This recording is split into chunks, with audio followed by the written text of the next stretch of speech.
menambahkan di dalam rumusan masalah bahwa kelompok-kelompok mana yang cenderung membuat truth claim dan mengancam moderasi beragama gitu kan, selain kelompok yang satu tadi. Kalau kemudian tentang publikasi, saya kira dengan penelitian yang besar ini harusnya sudah diagendakan sejak awal, ini harusnya masuk ke jurnal Sinta 1 ya. Syukur kalau ada apalagi ini berapa ini tiga orang ya, ini sangat kuat untuk membuat artikel yang bagus, yang komprehensif, untuk publikasi yang bisa dijangkau lebih luas. Kalangan internasional juga sangat tertarik untuk membaca ini. Saya kira itu secara sekilas komentar saya. Saya kira cukup. Makasih. Assalamualaikum warahmatullahi wabarakatuh. Terima kasih Pak. Iya, terima kasih Pak Badur Samsi. Ini mohon maaf, saya mau bertanya. Ini penelitiannya etnografi digital membahas tentang media sosial atau bukan? Saya setelah membaca etnografi digital tuh tertarik juga untuk melakukan itu, tetapi mungkin bagusnya itu combine ya, etnografi virtual itu saya baca ada beberapa artikel itu tentang itu, tapi rasanya belum afdol kalau belum melakukan ini, Prof, turun ke lapangan, memang berpartisipasi di sini, bukan berpartisipasi, maksudnya terlibat untuk melihat secara langsung bagaimana sih sebetulnya suasana kebatinan ketika pengajian itu sebetulnya, bagaimana pernyataan-pernyataannya, pertanyaan-pertanyaan apa sih yang memancing munculnya statement kayak gitu ya. Itu mungkin perlu direkam juga, Pak. Iya, nah begini, maksud saya tadi saya setuju dengan Pak Wildan. Ini kan yang diajukan dananya besar ya. Ya. Mohon maaf, kalau etnografi digital itu kan nggak turun ke lapangan, jadi hanya melihat internet. Jadi mohon maaf lagi kalau misalnya diajukan dananya nggak bakal disetujui itu kalau 150 juta. Iya. Kalau etnografi digital karena hanya mengamati media sosial kan. Iya. Nah seperti itu. Nah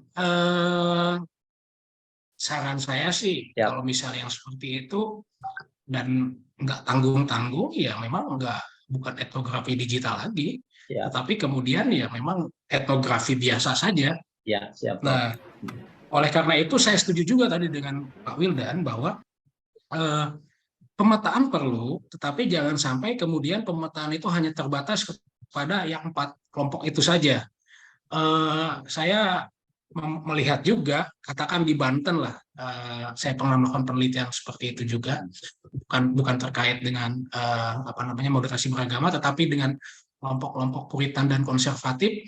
Itu ada kelompok-kelompok lokal yang kadang dipengaruhi oleh Muhammadiyah seperti itu, yang juga sangat konservatif dan Puritan. Nah, lalu misalnya di Sulawesi Selatan betul ada Wahadah Islamiyah yang juga cenderung konservatif dan Puritan. Nah, saya rasa kalau saya boleh menyarankan, nah seperti itu, bisa diambil beberapa contoh, tidak hanya kelompok-kelompok yang populer, karena kajian seperti tentang Syafiq Rizal Basalama, kemudian Firanda Andirja itu sudah ada beberapa kali yang dilakukan orang. Nah, tetapi kelompok-kelompok yang dianggap radikal lokal itu perlu mendapat perhatian saya kira. Nah, yang kelompok-kelompok seperti ini tidak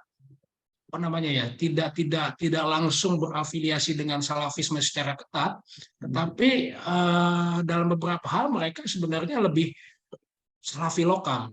Nah, seperti itu, bukan salafi transnasional, salafi lokal dalam artian mereka punya ide-ide tersendiri yang berbeda dengan salafi transnasional.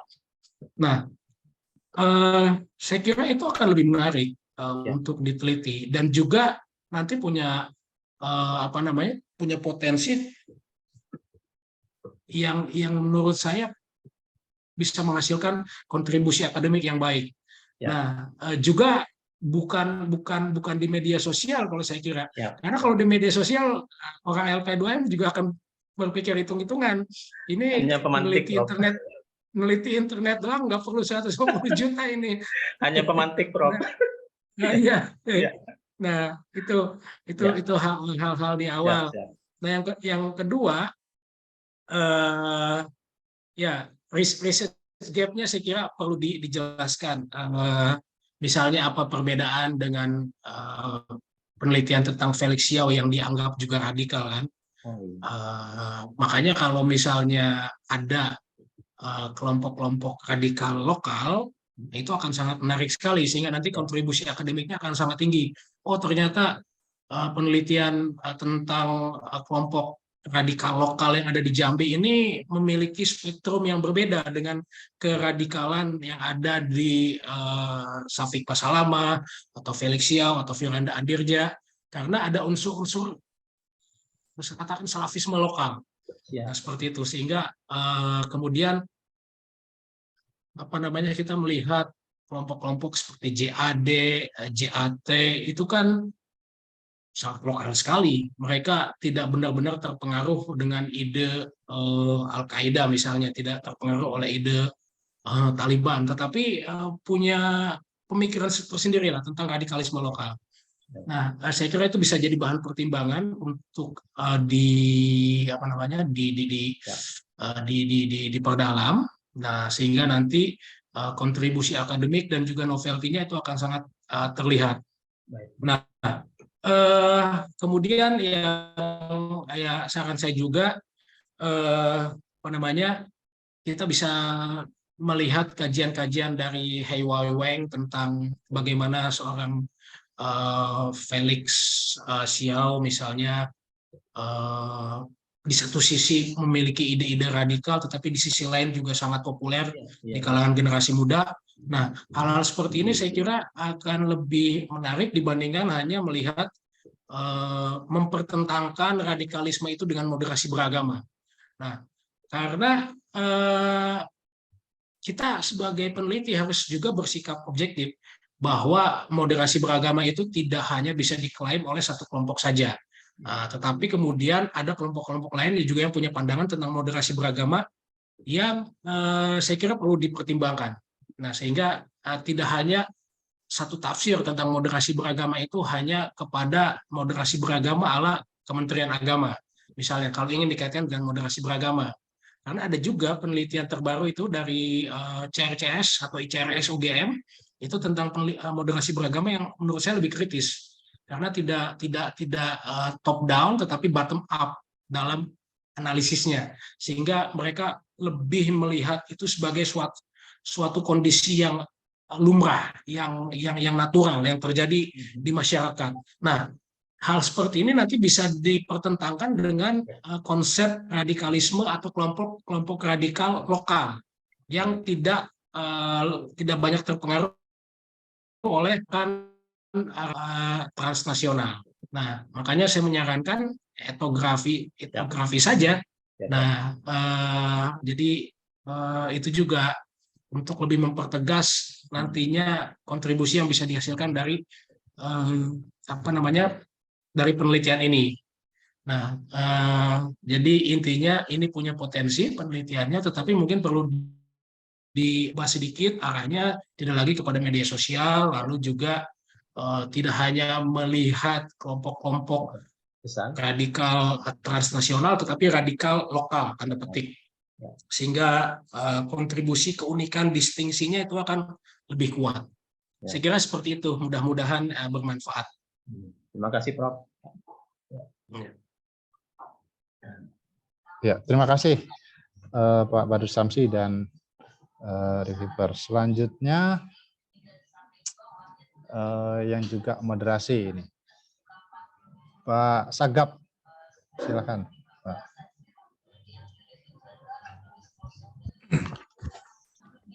Ya, baik, terima kasih. Assalamualaikum warahmatullahi wabarakatuh. Waalaikumsalam warahmatullahi wabarakatuh.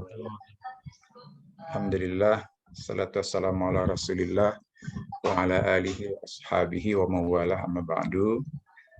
yang kami hormati para reviewer, ini para ahli-ahli kita, Pak ataupun Mas Muhammad Wildan dan Pak Mas Yanwar pribadi, serta tentunya tim LP2M yang sudah memfasilitasi kegiatan ini, serta kawan-kawan yang hadir pada kesempatan kali ini.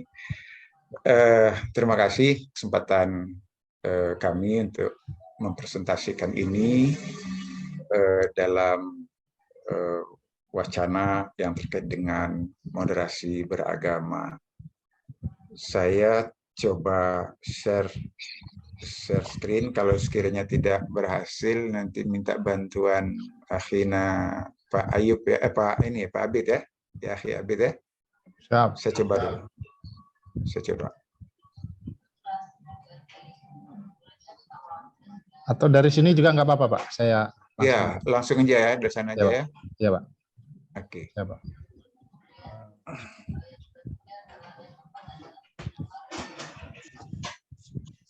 Ya, sedang.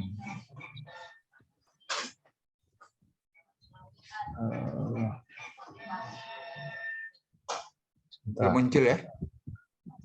Iya, Pak. Kalau tidak ada lewat saya, Bet. Oh gitu. Sebentar, sini aja, Pak. Bisa. Bisa, Pak.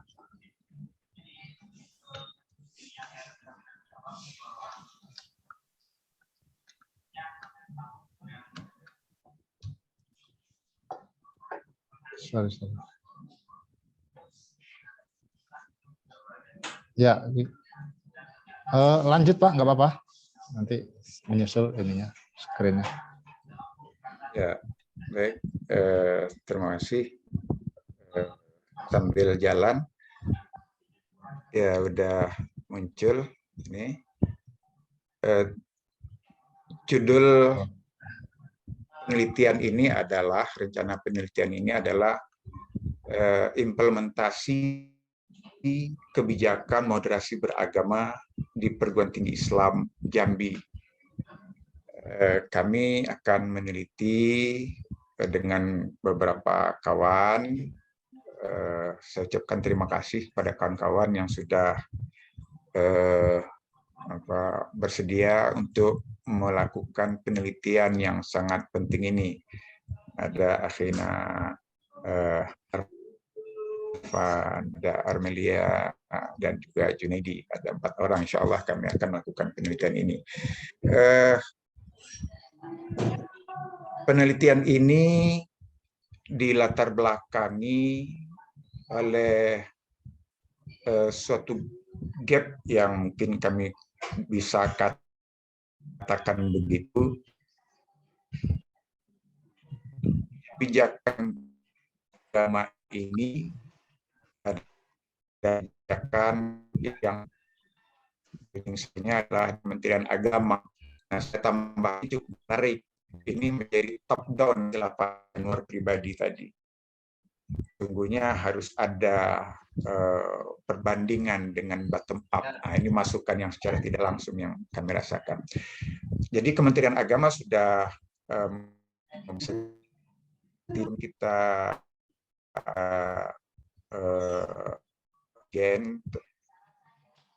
tahun 2000.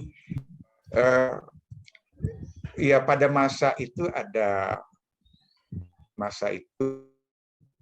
ada penelitian yang dilakukan ataupun dari serta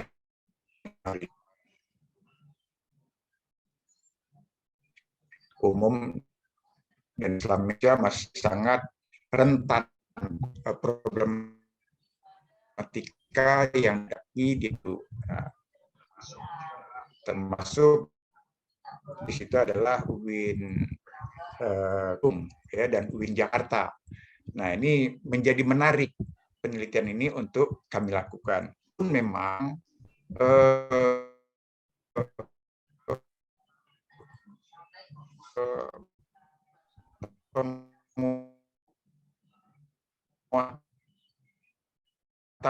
pemahaman moderasi perguruan tinggi keagamaan Islam ini sebanyak lebih dari persen Islam ini belum begitu efektif. Ini masih melihat adanya antara teori yang diinginkan oleh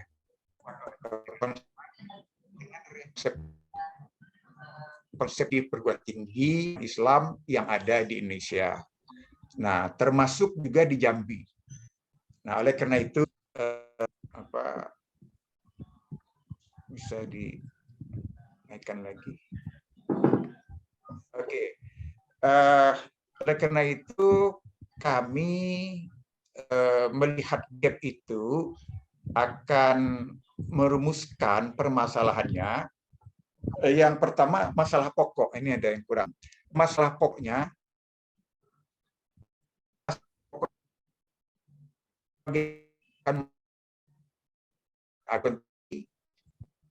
Islam Jambi, perguruan tinggi negeri maupun swasta. Masalah pokoknya itu bagaimana implementasi kebijakan. Nah, terus untuk dapat menjawab masalah adalah bagaimana atau penerapan sudah dilaksanakan oleh perguruan tinggi keagamaan itu menerapkan moderasi beragama itu. Yang kedua,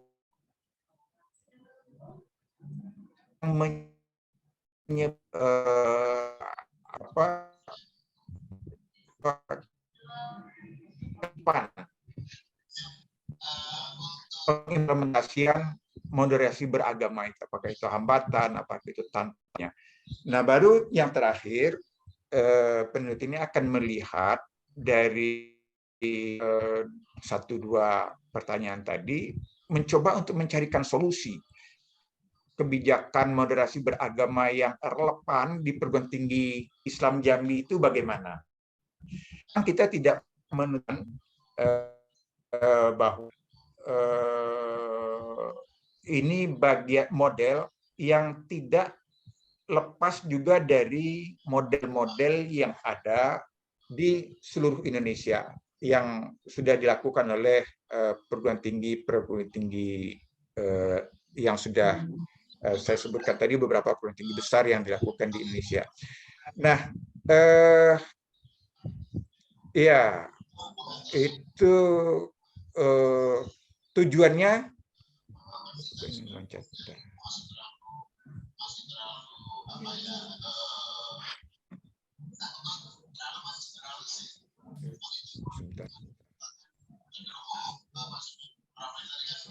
terus saya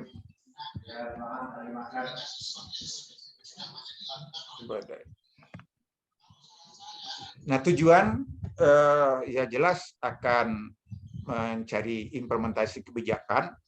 Yang kedua adalah untuk mencari bagaimana wujud daripada penerapan moderasi. Yang kedua akan mengkritisi faktor-faktor yang menyebabkan ketidakefektifan pelaksanaan moderasi beragama di perguruan tinggi. Dan yang ketiga itu adalah mencari model kebijakan.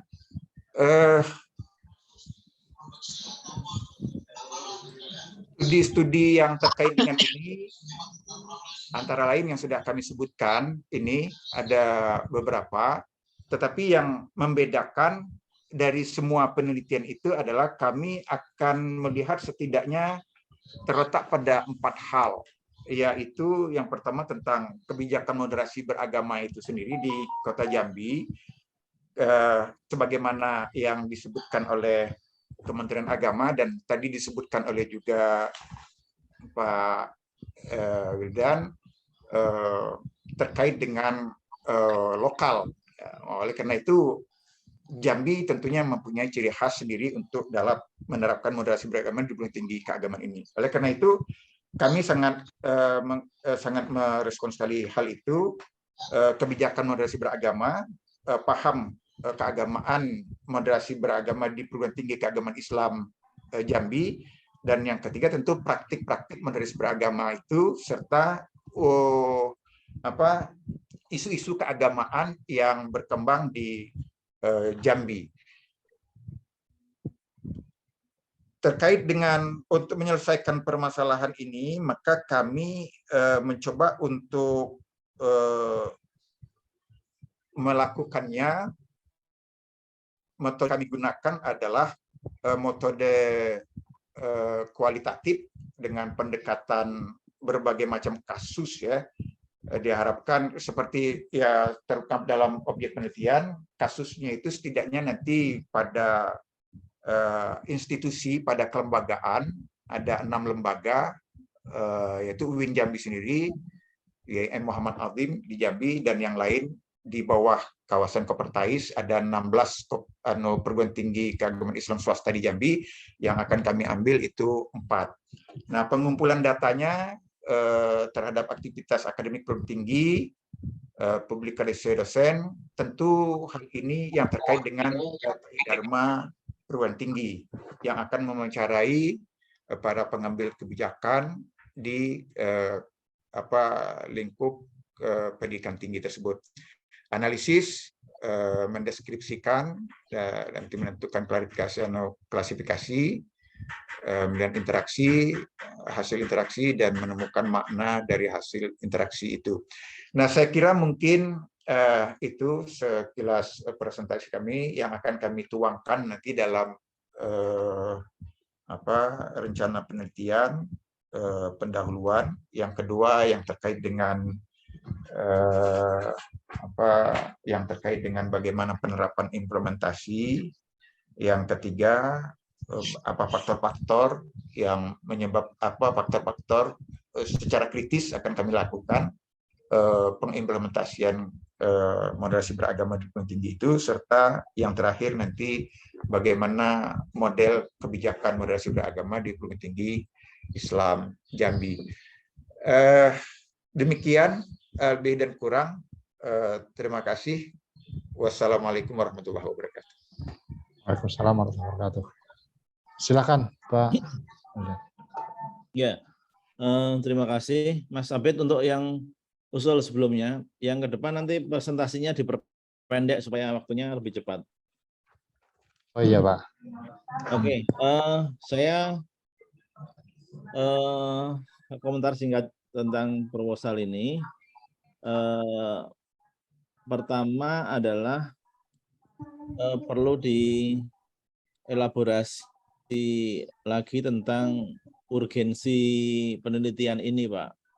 Jadi walaupun sebetulnya di proposal itu sudah ada, tetapi di dalam riset pertanyaan rumusan masalah itu belum ada. Jadi misalnya tantangan apa itu intoleransi atau itu ekstremisme atau terorisme di Jambi atau di sekitar Jambi itu seberapa seberapa parah atau yang ada apa gitu kan tantangannya itu, sehingga studi ini perlu dilakukan gitu. Karena ini penting di dalam riset questionnya itu atau di dalam rumusan masalah itu belum ada. Dan ini menjadi urgensi dari moderasi beragama. Yang kedua, konsep moderasi beragama yang akan digunakan Bapak yang ada 10 itu, ada tasamuh dan lain sebagainya, itu menurut saya itu terlalu normatif, Pak. Itu aplikasinya nanti agak sulit. Parameternya itu nanti agak sulit. Kalau saya boleh mengusulkan sama dengan yang tadi, saya mengusulkan gunakan saja konsep moderasi beragama milik Kemenak saja. Ada 4 hal itu, Pak. Nanti dicari itu lebih mudah dan aplikatif gitu. Cara mengukurnya juga lebih gampang. Tapi kalau Anda menggunakan tasamuh, kemudian apalagi itu ya, tawazun, itu aplikasinya nanti agak susah mengukurnya itu. Padahal riset itu harus terukur, Pak, dengan jelas. Kemudian yang ketiga, Ini harus dipertimbangkan lagi tentang metodologinya ya. Saya melihat Bapak akan mewawancari Pak Rektor, Wakil Rektor 1, 2, 3 gitu kan. Ini betapa ini akan membutuhkan waktu yang cukup lama untuk janji dengan mereka. Ya walaupun mungkin bisa koneksi Bapak atau jaringan Bapak bisa, tapi mungkin riset-riset yang literer ya terkait dengan kebijakan mereka, misalnya terkait dengan laporan tahunan Pak Rektor itu juga perlu digunakan dulu gitu kan. Nanti dikaji dulu baru tahap ke Pak Rektor atau Pak WR itu lebih ke konfirmasi. Itu akan lebih bagus dokumen-dokumen kampus atau brosur-brosur terkait dengan itu atau kepala-kepala pusat studi misalnya itu di riset dulu gitu kan, riset literer dulu, sajian pustaka dulu, baru para pimpinan, karena tentu akan akan sulit untuk mengadakan janji dengan atau janji wawancara dengan para pejabat tersebut. Itu aja Pak, beberapa komentar saya. Terima kasih.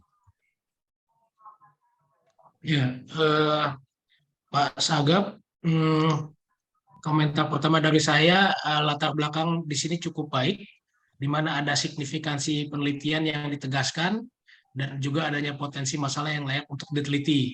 Sehingga nanti ada kemungkinan research gap itu muncul untuk memperlihatkan adanya potensi penelitian. Nah, itu hal yang saya kira positif. Tapi juga ada beberapa hal yang menjadi catatan saya. Yang pertama, misalnya kajian-kajian terdahulu, saya rasa ini masih kurang. Kajian-kajian referensi dari artikel-artikel di jurnal internasional bereputasi, padahal konsep moderasi itu tidak hanya ada di Indonesia, tapi juga ada di negara lain. Nah, kemudian saya kira juga terkait dengan konsep dan teori, ini juga masih agak inward looking,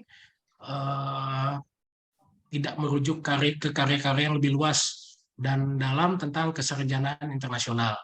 Nah, terkait metode, saya khawatir kalau misalnya hanya melakukan wawancara dengan pimpinan perguruan tinggi Islam, nanti jawaban-jawabannya sangat normatif. Nah, makanya saya kalau boleh ingin menyarankan observasi juga dilakukan, dan perlu ada informan atau narasumber di perguruan tinggi Islam yang lebih netral, yang bukan merupakan pimpinan perguruan tinggi Islam. Nah, saya kira ini layak diteruskan karena seperti yang tadi saya bilang ada potensi untuk memunculkan research gap yang ada, tetapi misalnya kemudian di RAB ada komponen-komponen yang nanti perlu dikonsultasikan dengan LP2M. Misalnya peneliti itu tidak boleh mendapatkan honor sesuai dengan aturan. Nah, yang dapat dilakukan, peneliti itu mendapat uang harian ketika melakukan penelitian lapangan. Saya kira itu aja Pak Sagap. Semoga berguna. Terima kasih. Oke, terima kasih. Terima kasih Pak Wildan, Pak Yanar pribadi. Para reviewer. Selanjutnya Pak Hafizan juga moderasi. Ini banyak satu topik ini.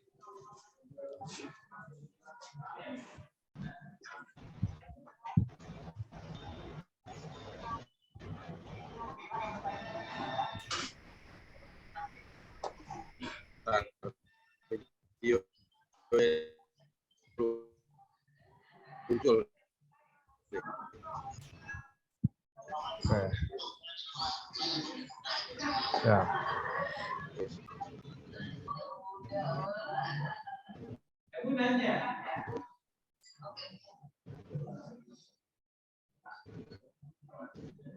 Baik. Terima kasih Pak Syed.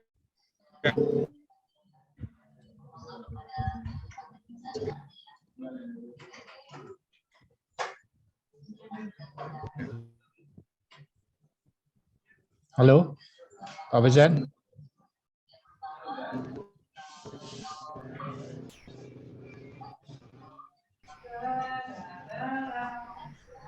Ya, silakan.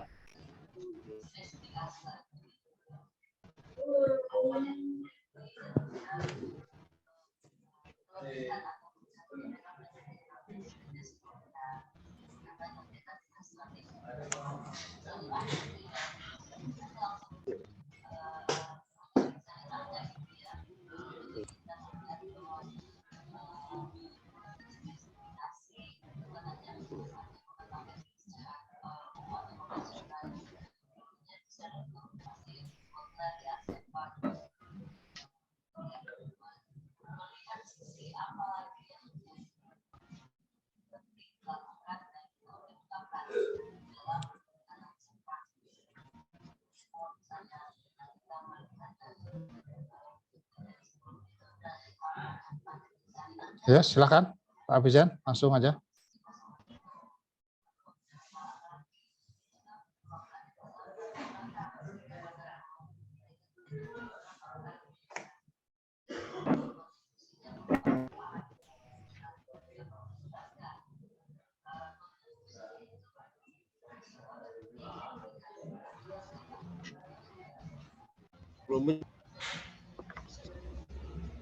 Halo, Pak Abizan.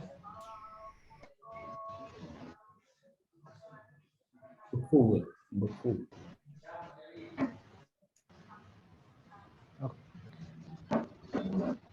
Nampaknya ada kendala, Pak Abizan? Sharing screen belum muncul. Sudah. Silakan. Hah?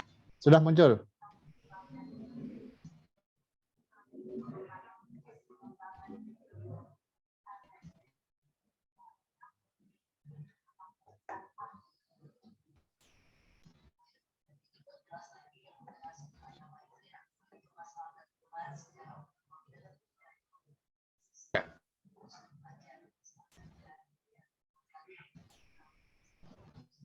Suaranya enggak terdengar ya?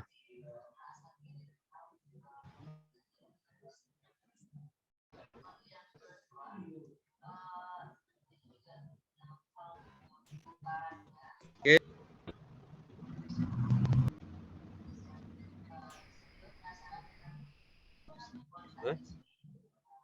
Ya, Mas Abid, ya. Atau gini aja, Pak Abizan nanti aja ganti siapa ini dulu. Pak Adi Iqbal dulu. Karena masih ada kendala sepertinya. gimana Mas? Adi Iqbal dulu. Ya, Adi, kirim aja ya. iya, kirim aja. Oke. Nah, Pak Adi Iqbal dulu, silakan. Oke, baik. Terima kasih. Assalamualaikum warahmatullahi wabarakatuh. Waalaikumsalam warahmatullahi wabarakatuh. Yang kami hormati Bapak reviewer, Bapak Muhammad Wildan dan Pak Yanuar pribadi. Sebelumnya izin share screen, Pak ya. Ya, silakan. Oh, ya. Sudah dipersilahkan tuh. Tidak perlu izin. Siap. Bismillah. Ya, lebih cepat, lebih bagus ini presentasinya. Baik.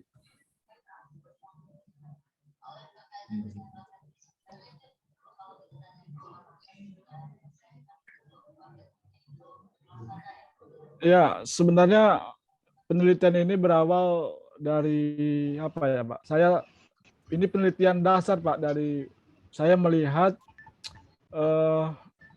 di suatu kampung, khususnya di Kuala Tungkal itu ada namanya kampung apa ya? Ini Pak, bentar, Pak.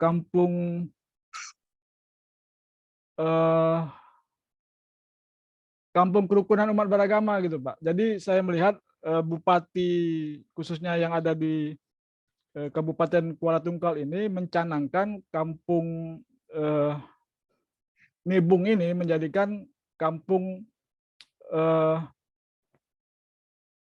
kerukunan umat beragama. Nah, dari situ saya ingin melihat yang saya amati sementara di sana, Pak, itu rumah-rumah ibadah itu berdiri saling tidak berjauhan gitu, Pak. Mereka setiap ada kegiatan, umpamanya kegiatan umat Muslim, mereka mempersilahkan viharanya untuk parkir mobil-mobil umat Islam, dan begitu pun sebaliknya. Saya melihat sungguh indah gitu, sungguh nyaman memandang kampung ini.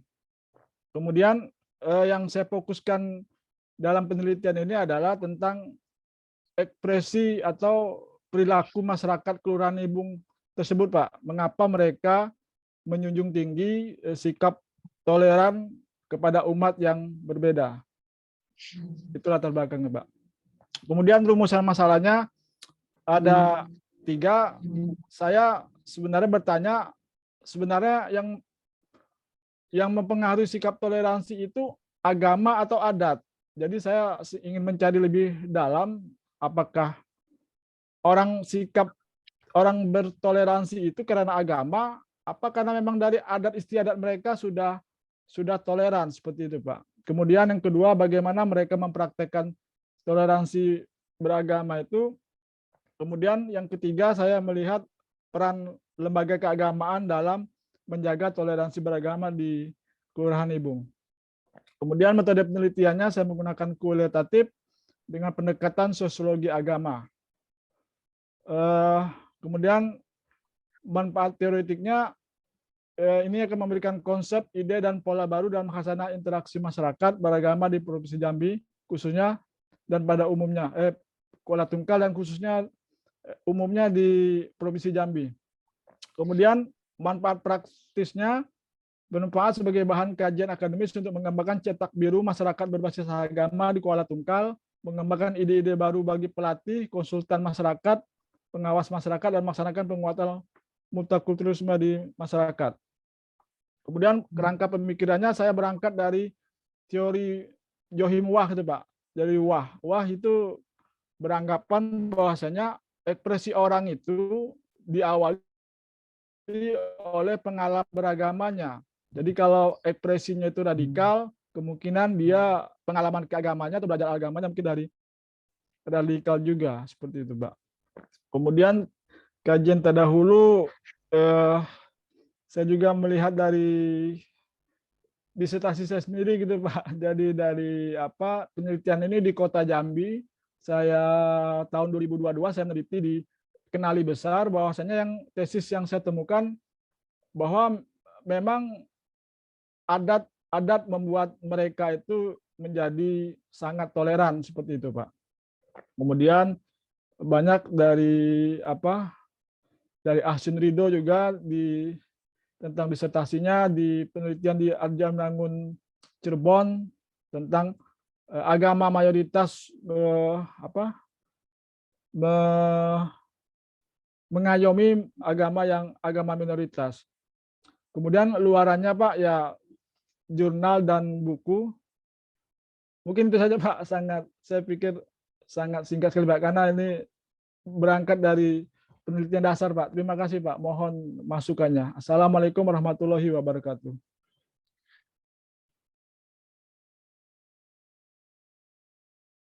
Ya, Waalaikumsalam warahmatullahi wabarakatuh. Mohon ditutup dulu, Mas, Ya. PowerPoint-nya. Siap, Pak. Ya, Pak Adi Iqbal. Siap, Prof. Ya, saya kira secara umum proposalnya sudah bagus, hanya di banyak bagian proposal itu terlalu singkat, kurang dielaborasi ya. Siap, Prof.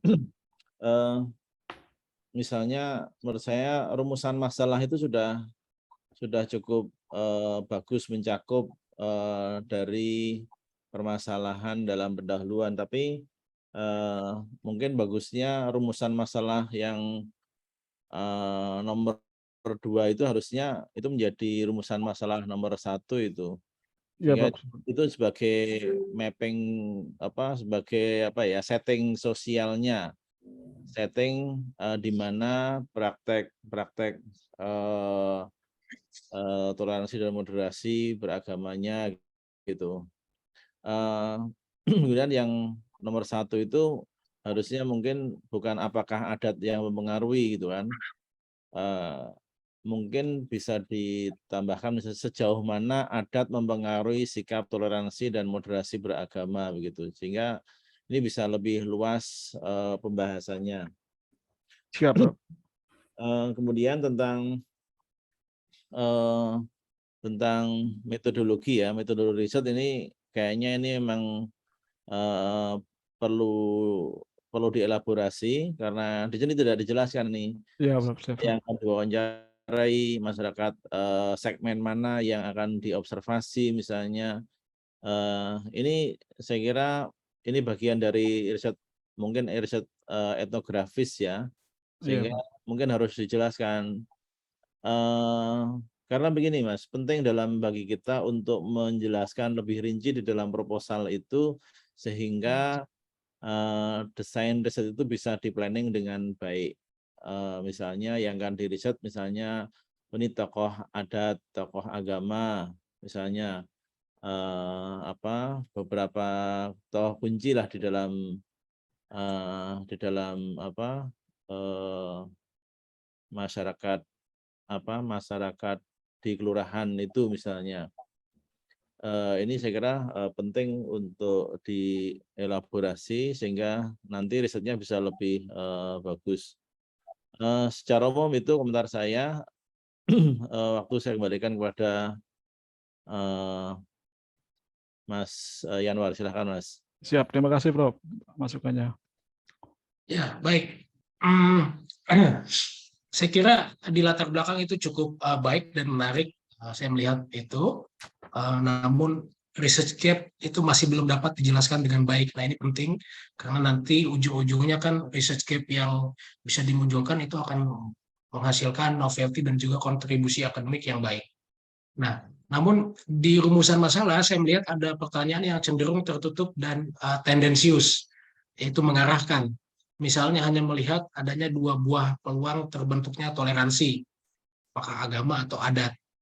Padahal saya kira ada banyak ada banyak unsur yang bisa membuat terbentuknya toleransi. Jadi tidak hanya agama atau adat. Nah, saya kira mungkin ini perlu dimodifikasi pertanyaannya sehingga tidak tendensius dan tidak tertutup. Siap, Prof. Nah, kemudian saya pikir kajian terdahulu perlu juga rujukan dari tulisan-tulisan di artikel jurnal internasional bereputasi sehingga bisa melihat konsep-konsep toleransi itu seperti apa. Nah, ini penting, jadi tidak hanya inward looking, hanya melihat kepada apa yang terjadi di Indonesia saja. Nah, secara umum, komentar saya, penelitian ini punya potensi. Nah, ia tidak hanya meneliti sekolah Islam, jadi ada juga modifikasi dari sudut pandang agama atau sekolah dengan latar belakang agama lain.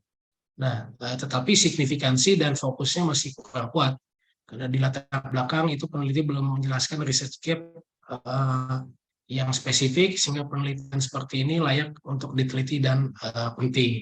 Jadi masih banyak yang muncul itu adalah ketertarikan peneliti untuk mengkajinya, bukan karena ada masalah atau research gap yang kuat.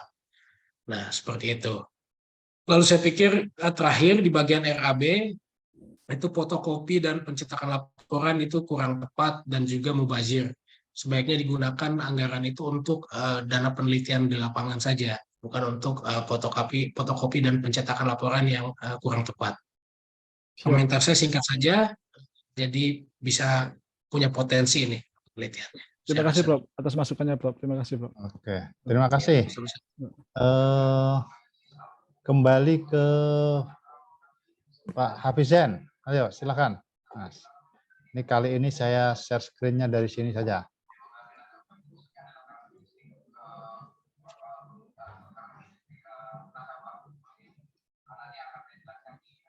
Baik, Assalamualaikum warahmatullahi wabarakatuh. Waalaikumsalam warahmatullahi wabarakatuh.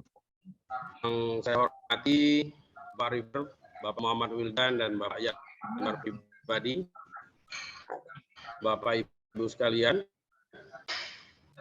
Ini pertama saya untuk Dimas karena baru jadi dosen belum sampai setahun.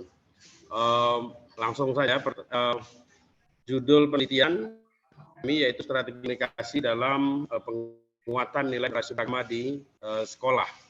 Kami ada bertiga, saya sendiri Hafizen, lalu kemudian ada Muhammad Hafiz, lalu kemudian ada Siti Aminah. Ini yang akan dilakukan di 3 sekolah berbasis agama. Yang pertama itu di Madrasah Aliyah Lab, teman lab di Jambi, itu agama Islam basisnya. Yang kedua di Sekolah Menengah Buddhis Sariputra. Ini sekolah berbasis agama Buddha. Lalu kemudian ada Sekolah Kristen Binakasi Jambi juga. Lanjut Mas Habis. Latar belakang pertama, umum memang Indonesia sangat plural. Yang kedua, di tahun 2021 banyak ini laporan dari Setara Institute ya 2021. Jadi ada annual report tahunan dari Setara Institute pelanggaran kebebasan beragama tahun 2021 itu cenderung ada peningkatan. Lalu kemudian Kementerian Agama juga melakukan riset indeks kerukunan umat beragama, itu capaiannya sampai 97,% kalau dari target RKP ya. Lalu kemudian PPIM juga 2018 merilis hasil penelitian surveinya, 53,% guru ini di sekolah ya, itu cenderung pemikirannya intoleran. Lalu kemudian penelitian tentang moderasi beragama lebih banyak. Jadi kalau kita misalnya track atau telusuri riset tentang moderasi beragama ini banyak ditujukan atau fokusnya itu ke lembaga-lembaga pendidikan Islam. Bahkan beberapa tulisan mengatakan sebetulnya moderasi beragama ini agak bias Islam gitu ya, karena memang saya nggak tahu karena konteksnya mungkin Indonesia yang mayoritasnya adalah Muslim. Di sisi lain kekerasan atas nama agama itu cenderung banyak dilakukan oleh kelompok yang mengatasnamakan agama Islam. Kemudian dari sisi komunikasi, kalau saya lihat beberapa jurnal, belum banyak sebetulnya yang spesifik melihat bagaimana penguatan moderasi beragama itu dilihat dalam perspektif strategi komunikasi. Lalu kemudian di Jambi sendiri, kalau kita lihat ya, beberapa kasus penangkapan terduga teroris itu terjadi, misalnya di Tanjab Tim itu terjadi, lalu kemudian ada di daerah di kota juga terjadi beberapa kasus, lalu kemudian ada di kawasan kota ya, itu beberapa kasus terduga teroris. Lanjut Mas Habib. HP Doni nitip. Oke. Ya. Siap. Oke. Penelitian ini, pertanyaan penelitiannya bagaimana strategi komunikasi dalam penguatan nilai beragama di 3 sekolah yang tadi saya sebut. Jadi sekolah Madrasah Manlab sebagai representasi sekolah yang berbasis Islam. Lalu kemudian ada Yayasan Sariputra, itu sekolah yang berbasis pada agama Buddha. Lalu kemudian Kristen Binakasi di Jambi, itu sekolah yang berbasis agama Kristen ya. Lalu apa saja yang menjadi faktor pendukung penghambat dalam nilai moderasi agama dalam perspektif dalam pendekatan studi strategi komunikasi, dan bagaimana implementasi moderasi beragama di 3 sekolah yang secara basis keagamaannya berbeda di 3 sekolah tadi. Lanjut Mas. Oke. Tujuan menganalisis strategi komunikasi dalam penguatan nilai moderasi beragama di 3 sekolah. Lalu kemudian menganalisis faktor pendukung penghambatnya. Lalu 3, kita coba akan semacam melakukan komparasi dalam praktek strategi komunikasi di 3 sekolah tadi, karena basis agamanya berbeda ya. Kemudian praktik moderasi beragama seperti gitu. Lanjut Mas.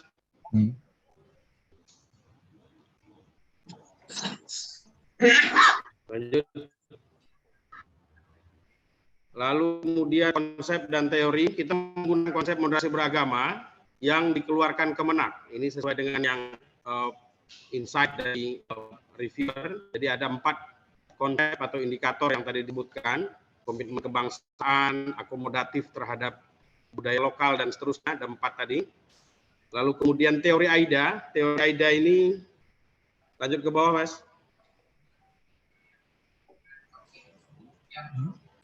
Terus, nah teori AIDA ini sebetulnya teori ini sebetulnya berkembang dalam komunikasi marketing awalnya ya, dalam diskursus strategi komunikasi. Ada 4 yang menjadi semacam core dari strategi komunikasi yang di tokohnya Elias Elmo Lewis ini kita baca di bukunya Effendi Unong Jayana.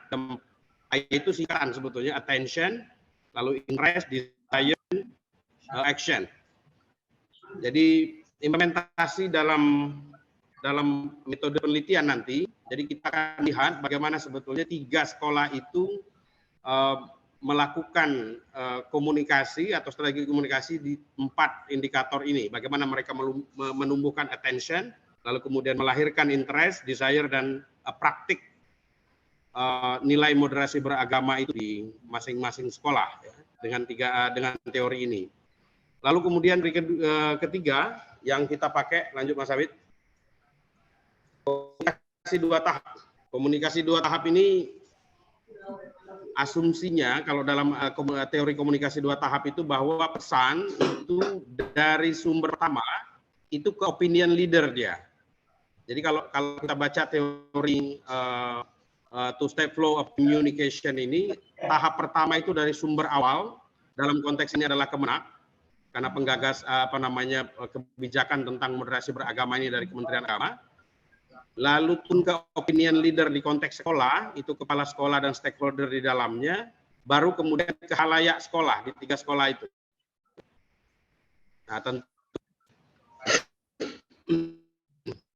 ketiga sekolah punya semacam frame of reference yang berbeda dalam menangkap pesan moderasi beragama dengan 4 indikator tadi, kemudian dengan konstruksi pesan dalam persepsi di masing-masing kepala sekolah itu, bagaimana mereka melahirkan 4 teori tadi, 4 hal tadi dalam strategi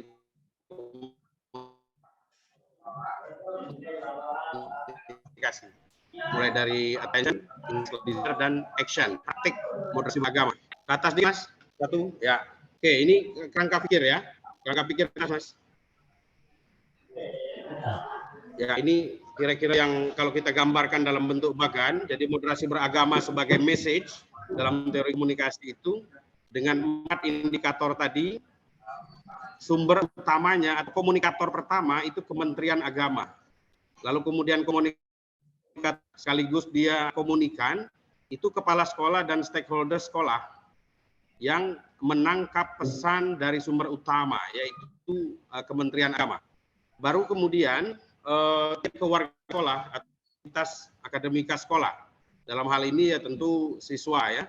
Nah, dia sebagai pesan, lalu kemudian oleh kepala sekolah akan dikira-kira dalam teori tadi itu di level kognitif, bagaimana apakah siswa yang kemudian tertarik pada isu itu, bagaimana kepala sekolah melahirkan ketertarikan terhadap isu moderasi beragama di level siswa, komunikan akhir ya dari proses komunikasi 2 tahap. Lalu kemudian bagaimana dia menimbulkan semacam kalau kita lihat ketika satu konsep atau satu nilai didesiminasi, ditangkap oleh komunikan, maka ada kontestasi di kepala masing-masing komunikan itu kan.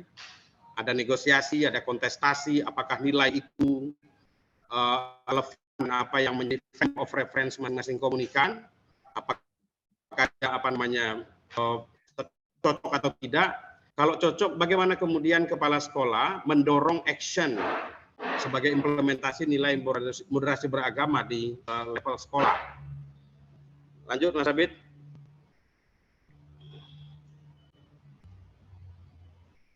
Metode penelitian.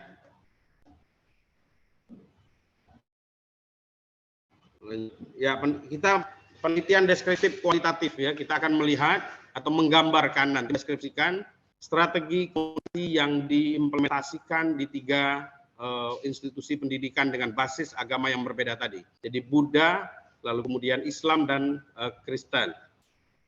Lanjut Mas.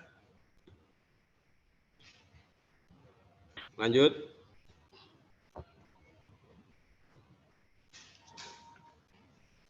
Oke, karena umumnya jadi kita nanti proses pengambilan data ini dengan tiga. Ini kita akan melakukan interview dengan kepala sekolah. Ini aktor atau subjek utamanya itu kepala sekolah sebetulnya sebagai komunikator di sekolah sekaligus komunikannya Kemenak. Ya, melihat mencari data tentang apa sih yang sudah dilakukan dan bagaimana dia melakukan strategi komunikasi dalam konteks membangun 4 indikator strategi komunikasi yang dalam teori yang di awal tadi. Lalu kemudian guru BP misalnya, guru bimbingan konselingnya atau bimbingan penyuluhannya ya, dan atau guru yang memang ditugaskan oleh sekolah untuk mendorong penguatan moderasi beragama di masing-masing sekolah. Lalu kemudian kita juga nanti kalau memang memungkinkan kita akan lakukan semacam FGD dengan beberapa narasumber lain yang kira-kira relevan untuk melakukan untuk menguatkan semacam mengkonfirmasi data yang sudah ada ya. Kemudian triangulasi juga dilakukan, melihat artikel-artikel bisa berkontribusi pada penguatan data yang kita atau penguatan di analisis data nanti, termasuk nanti mengkonfirmasi beberapa data yang menurut kita bisa jadi belum kuat ya. Lanjut Mas.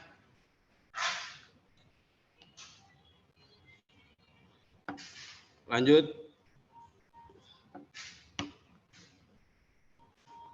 Ya, ini bagian pertama, nanti kita akan mengurai fokus penelitiannya. Jadi 3 fokus penelitian itu ada pertama strategi. Jadi core dari penelitian kita pertama itu adalah strategi komunikasi di dalam penguatan moderasi beragama di 3 sekolah itu. Yang kedua, apa sebetulnya yang menjadi faktor penghambat atau pendukung?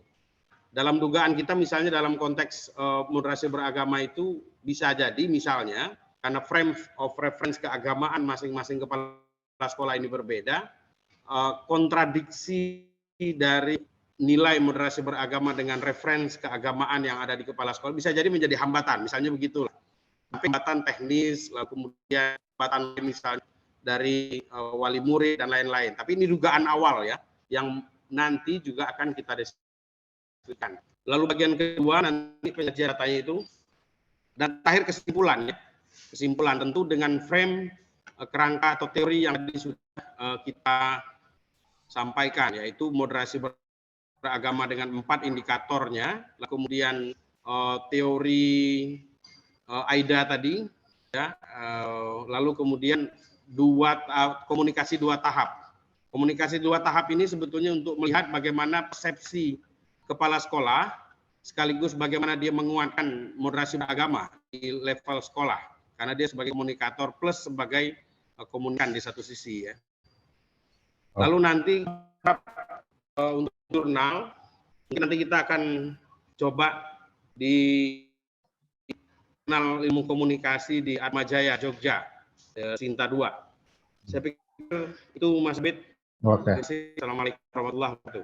Waalaikumsalam warahmatullahi wabarakatuh. Silakan Pak reviewer.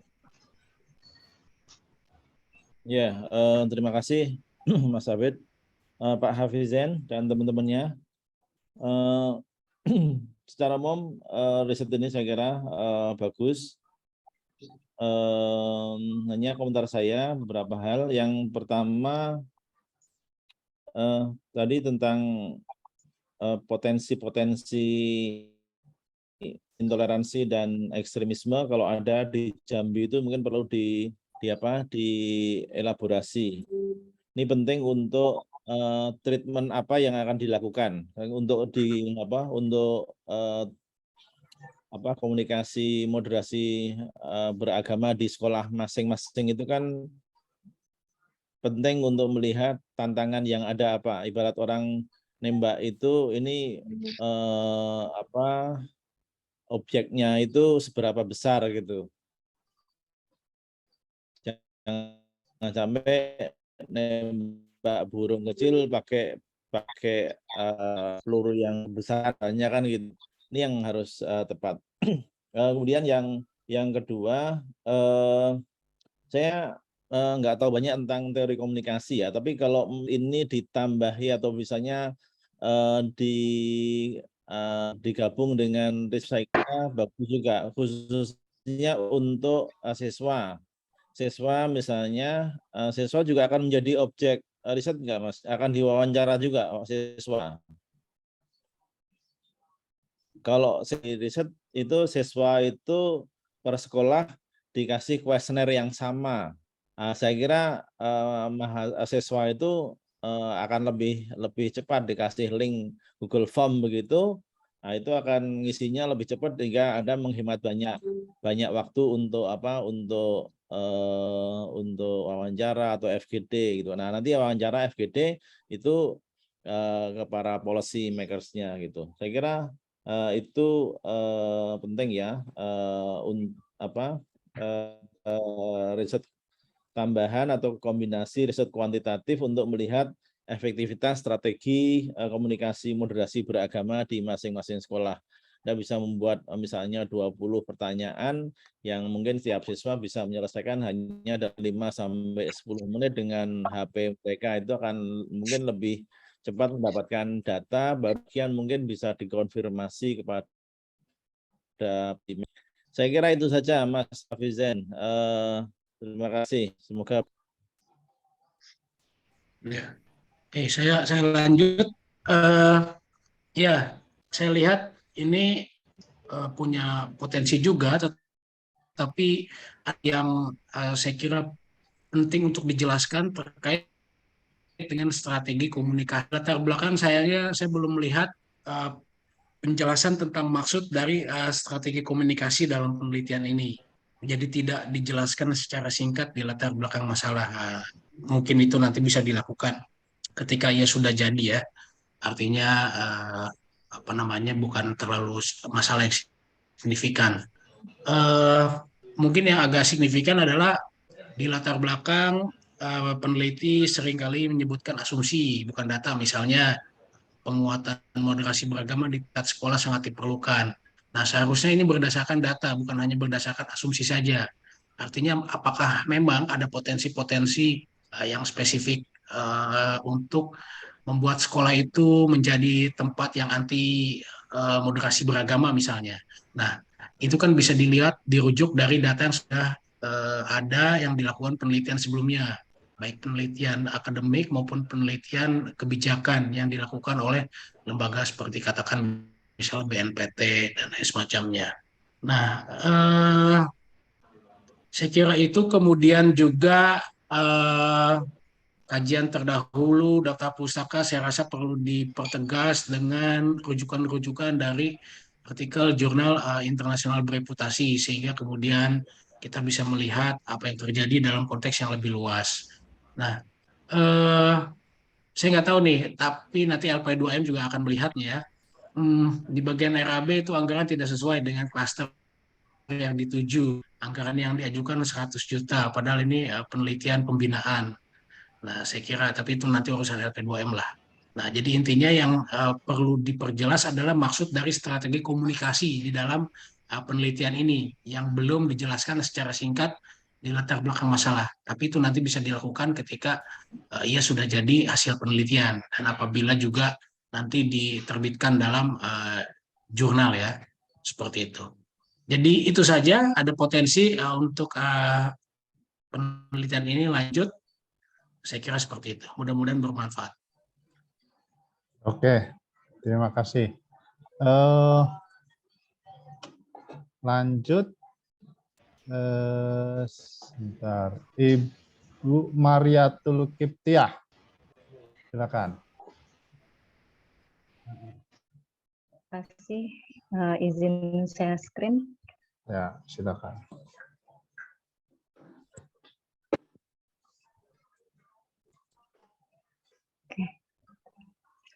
Oke. Assalamualaikum warahmatullahi wabarakatuh. Terima kasih Pak selaku moderator dan reviewer yang saya hormati Pak Yanwar Pribadi dan Pak Muhammad Wildan. Mungkin agak sedikit berbeda dengan sebelumnya ya, berkaitan dengan moderasi beragama. Saya coba untuk menarik tema mengenai generasi milenial di dalam penelitian Litbang Dimas ini. saya di sini menulis akan melakukan penelitian berkaitan dengan eksistensi politik generasi milenial, studi atas keterpilihan generasi milenial Jambi dalam pemilihan legislatif 2019. Dan ini juga ini merupakan penelitian pembinaan kapasitas. Jadi untuk anggotanya ini merupakan penelitian pribadi saya. Nah, sekadar latar belakang, itu menurut Undang-Undang Nomor 40 Tahun 2009 tentang kepemudaan, generasi muda itu dia mempunyai posisi dan peran utama untuk mewujudkan kehidupan bangsa Indonesia yang berdemokrasi. Nah, demokrasi dalam hal ini itu bentuknya adalah melalui pemilihan umum yang memang tidak terlepas dari adanya proses politik itu sendiri. Tapi kadang gitu ya, berdasarkan hasil survei yang dilakukan oleh Research Center Faro, itu kecenderungan anak-anak muda itu memiliki apatisme terhadap politik itu sendiri, karena mereka menganggap bahwa politik itu merupakan bagian dari senioritas. Kemudian juga politik itu dianggap sebagai sesuatu hal yang katakanlah kotor. Kemudian juga politik itu dianggap sesuatu hal yang kurang menarik. Jadi berdasarkan dari survei yang memang dilakukan oleh para research center gitu kan. Nah, pada generasi muda itu dia punya potensi sebagai agent of change gitu kan. Apalagi berdasarkan data dari proyeksi Badan Pusat Statistik komposisi penduduk itu menurut kelompok generasi di tahun 2017 yang lalu terakhir itu sekitar 33,7% merupakan kelompok generasi milenial. Dan menurut hasil yang dilakukan oleh BPS juga di Provinsi Jambi tepatnya gitu ya. Provinsi Jambi itu termasuk sebagai salah satu provinsi dalam top 10 gitu, 10 besar provinsi yang punya generasi milenial terbanyak pada tahun 2017 atau sekitar 47,45% ya dari atau sekitar 1.683.000 dari 3.548.000. Artinya di sini memang generasi milenial khususnya di Provinsi Jambi sendiri itu memiliki potensi sebagai agent of change, khususnya dalam mengubah sistem demokrasi perpolitikan, dia menjadi cikal bakal dalam perubahan bangsa ini. Nah, dalam artian di sini generasi muda yang saya angkat itu adalah generasi milenial. Memang teori terkait dengan generasi ini memang banyak mendapatkan diskusi. Apa yang dimaksud dengan generasi milenial itu? Perkiraannya dari tahun-tahun berapa gitu kan. Nah, menurut Kalmen, generasi milenial itu atau juga dikenal dengan sebutan generasi Y atau juga net generation gitu, I generation itu umumnya merupakan generasi yang lahir sekitar tahun 1980 sampai dengan tahun 2000. Tapi ada perbedaan pendapat juga, misalnya menurut hasil penelitian Benesik dan kawan-kawan di tahun 2016 bahwa generasi milenial yang kan sebagai generasi milenial itu adalah mereka yang lahir antara tahun 1980 sampai dengan tahun 1995. Nah, tiap generasi mereka punya tipologi karakteristik yang berbeda. Pada generasi milenial umumnya mereka punya karakteristik yang berbeda dengan generasi lainnya, yang ditandai dengan adanya kedekatan mereka dengan peralatan teknologi informasi dan komunikasi yang pada generasi sebelumnya mereka tidak mendapatkan, sehingga ya era digital ini pun juga akan mempengaruhi karakteristik para generasi milenial yang punya karakteristik yang lebih kreatif, memiliki passion, informatif, dan juga lebih produktif. Nah, generasi milenial ini juga hadir dengan sikap yang open mind, kritis, dan juga menjunjung tinggi kebebasan, berani, karena memang lahir pada saat ketegangan ekonomi, politik, dan sosial yang terjadi di Indonesia pada waktu itu. Sehingga eksistensi generasi milenial itu akan menjadi aktor baru yang kemudian akan mendorong terjadinya perubahan menjadi suatu gerakan sosial, khususnya nanti di dalam hal ini. Hal ini juga menunjukkan bahwa memang peran serta generasi milenial dalam dunia politik itu sangatlah dibutuhkan untuk melakukan perubahan-perubahan yang lebih besar. Nah, pesta demokrasi 2019 lalu melalui pemilihan legislatif itu menjadi panggung bagi generasi milenial untuk berpartisipasi, khususnya secara aktif, bukan hanya sebagai pemilih secara pasif, tapi juga berperan sebagai peserta pemilu dengan terlibat langsung untuk mencalonkan diri di lembaga. Hal ini pun tampak Pak sebenarnya pemilihan legislatif daerah pemilihan di Provinsi Jambi. Jadi generasi milenial mulai menampakkan dirinya pada Pileg 2019 kemarin sebenarnya. Karena potensi generasi milenial yang masuk top 10 di Indonesia. Adanya unsur generasi milenial di lembaga pemilihan legislatif itu menjadi potensi yang cukup besar. Nah, di Jambi sendiri berdasarkan hasil pemilihan legislatif pada tahun 2019 itu Jambi mendapatkan porsi kursi sebanyak 12 anggota legislatif yang terpilih. 8 anggotanya itu masuk di kursi DPR RI dan juga 4 anggotanya itu masuk di DPD. Dari 12 anggota ini ternyata terdapat 2 orang anggota legislatif yang berasal dari kalangan generasi milenial, yaitu Ria Mayangsari dan juga M. Syukur sebagai anggota legislatif yang terpilih dari Dapil Jambi. Keduanya ini merupakan anggota DPD yang terpilih, gitu kan. Nah, hal ini menunjukkan bahwa memang generasi milenial itu mulai menunjukkan eksistensi politiknya. Walaupun beberapa data menunjukkan sebelum-sebelumnya itu kontestasi politik itu sangat dipenuhi oleh para senioritas, gitu kan. Dan generasi muda itu memang memiliki kurang ketertarikan terhadap politik. Tapi di tahun 2019 ini dengan terpilihnya 2 orang generasi yang berasal dari generasi milenial itu menunjukkan bahwa akan ada eksistensi berikutnya. Generasi milenial memiliki Agak potensi dipercepat, Mbak. khususnya nanti apalagi kita melihat di tahun politik 2020 generasi milenial itu memiliki potensi sebenarnya untuk maju atau mencalonkan diri ikut serta berpartisipasi aktif dalam eksistensi politiknya. Nah, kemudian rumusan masalah yang saya ambil adalah ingin mengetahui bagaimana sih sebenarnya eksistensi politik generasi milenial dalam pemilihan legislatif tahun 2019 yang lalu, gitu kan. Dan bagaimana determinasi keterpilihan. Maksud dari determinasi keterpilihan ini, hal apa sih yang sebenarnya menentukan sehingga mereka itu terpilih, atau katakanlah faktor apa yang sebenarnya mempengaruhi keterpilihan mereka. Apakah mungkin nanti ada beberapa opsi, apakah dinasti politik di situ ada, ataukah modal sosial, atau modal politik yang seperti apa sebenarnya.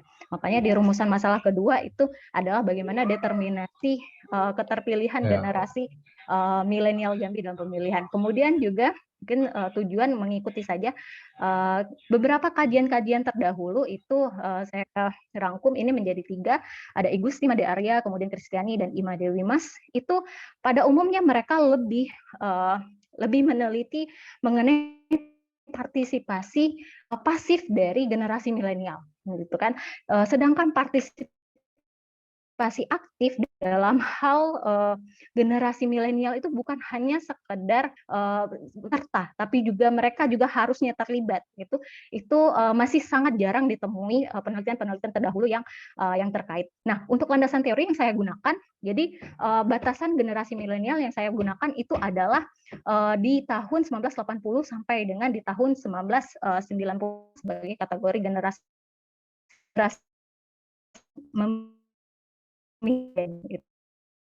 kemudian lihat bagaimana eksistensi itu merupakan suatu keputusan yang ditempuh, gitu ya, untuk menentukan kehidupannya dan menerima konsekuensinya. Jadi ketika mereka memutuskan untuk terlibat dalam dunia politik, mereka tahu konsekuensinya. Itu arti dari eksistensi itu sendiri. Dan kemudian nanti akan kemudian dikolaborasikan dengan teori partisipasi politik yang diartikan sebagai keikutsertaan dalam konteks politik. Huntington dan Nelson itu partisipasi politik itu ada 3 bentuknya sebenarnya, ada apatis, kemudian ada spektator, dan ada gladiator. Nanti di generasi milenial ini ada di tipologi mana, gitu kan. Nah, kemudian juga metode penelitian yang saya gunakan itu adalah kualitatif yang bersifat deskriptif, nanti akan menggambarkan seperti apa eksistensi generasi milenial, dan kemudian juga teknik pengumpulan dan observasi berdasarkan beberapa data-data, kemudian wawancara khususnya nanti kepada generasi milenial yang terpilih, Ria Mayangsari maupun juga M. Syukur, kemudian dokumentasi. Data kumpulan trisida yaitu triangulasi sumber, saya nanti akan melihat lagi M. Syukur determinasi keterpilihan mereka. Nah, kemudian juga kontribusi penelitian dalam hal ini bantuan penelitian pembinaan kapasitas nanti berupa HKI, artikel dan dummy buku. Untuk artikel sendiri, dasar bantuan itu biasanya Thermoraref saja, tapi minimal tersinta 3 di jurnal studi sosial politik. Kemudian juga novelty, ya, kontribusi ini lebih sebenarnya mengembangkan konsep-konsep mengenai eksistensi yang kemudian bahwa generasi milenial itu berpolitik. Jadi ini bisa menjadi acuan partisipasi bagi generasi milenial di tahun politik 2024, sehingga banyak karena generasi milenial ini berpotensi, jumlahnya itu ini merupakan bonus demografinya Indonesia, jadi mereka memiliki potensi sebagai agent of change. Dalam hal ini adalah sebagai peserta partisipan aktif dalam politik di kontestasi nanti di 2024. Mungkin itu saja yang bisa saya sampaikan, cukup singkat. Terima kasih waktunya.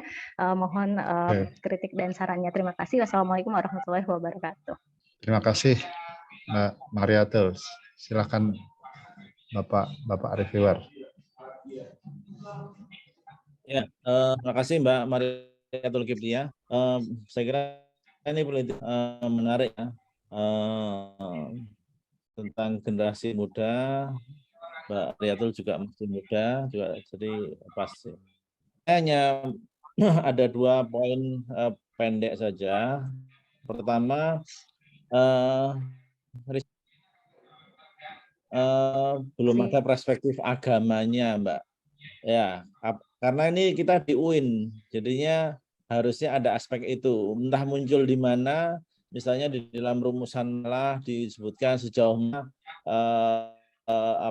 agama mempengaruhi para milenial dalam memilih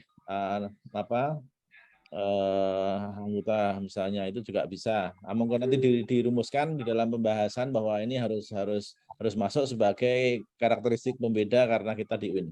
Yang kedua, kalau menurut saya kalau untuk menjaring responden yang lebih banyak di dalam proposal Mbak Mariatul Kiptia belum dijelaskan ini mau wawancara berapa orang, siapa saja. Kalau makanya ini harus dipetakan kira-kira siapa saja. Saya mengusulkan sebetulnya ini dengan riset kuantitatif bagus juga. Anda cukup membuat misalnya 20-30 pertanyaan sesuai dengan rumusan masalah, dengan perspektifnya gitu kan. Nanti disebarkan di sekolah-sekolah, mungkin di masjid-masjid, itu akan mendapatkan banyak responden itu.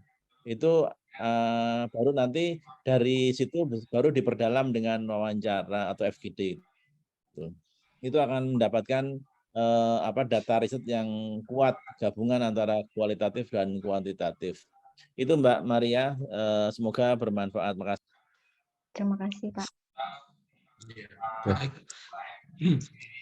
Ya, Bu Maria, ini saya melihat judulnya eksistensi politik generasi milenial, tapi seringkali kemudian di overlapping dengan istilah generasi muda. Kita harus spesifik saja bahwa milenial itu adalah konsep yang spesifik. Katakan lahir antara tahun 80 hingga 95, 96 atau 97. Nah, jadi kalau misalnya overlapping dengan generasi muda nanti akan membingungkan karena Gen Z misalnya yang lahir antara tahun 96 atau 97 hingga 2010 itu juga generasi muda. Nah, jadi saran saya dibuat spesifik saja, tidak lantas overlapping antara generasi muda dengan generasi milenial. Mas Abid misalnya itu kan generasi milenial ya kalau dilihat dari umur, tapi saya ragu itu disebut generasi muda atau enggak, karena anak saya juga SMA misalnya itu lebih tepat disebut dengan generasi muda misalnya, karena beda generasi, dia adalah Gen Z ya. Nah, saya rasa seperti itu perlu dibuat spesifik, jangan sampai overlapping antara generasi milenial dengan generasi muda. Nah, kemudian saya rasa juga yang lagi perlu penting terkait dengan konsep eksistensi. Nah, saya belum melihat ada penjelasan yang yang signifikan tentang apa yang dimaksud dengan eksistensi politik.